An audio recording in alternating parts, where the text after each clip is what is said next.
এ commander, হ্যাঁ আবু ভাই বলো। মোর মনটা এক্সের খারাপ। কেন, কি হয়েছে? শুনলাম তুমি নাকি ব্যাচেলার পয়েন্টের সিজন 5-এ মোরে বিদেশ পাঠাইয়া দেবা। হ্যাঁ, বিদেশ পাঠানো উচিত না? 4টা সিজন হয়ে গেল, তোমারে তো এখনো বিদেশ পাঠাতে পারলাম না। একবার কাতার গেলা, আবার এখান থেকে চলে আসতে হইলো। তো আমরা ফাইনালি ডিসিশন নিছি যে তোমাকে সিজন 5-এ আমরা বিদেশে পাঠিয়ে দিব। না, মুই বিদেশ যাব না। কেন?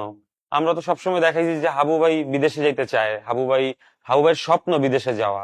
তুমিও তো বলছো যে আমাকে বিদেশে পাঠায় দাও, এখন কি প্রবলেম?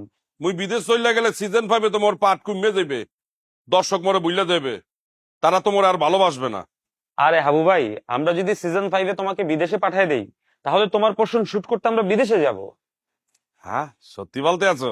অবশ্যই আমরা হাবু ভাইয়ের পোর্শন বিদেশে গিয়ে শুট করে নিয়ে আসবো। তাহলে মুই বিদেশ যাব।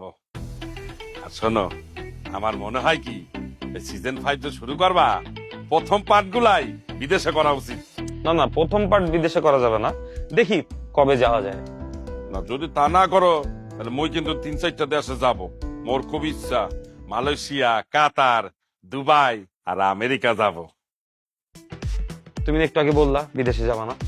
এখন মুই বিদেশ যাব।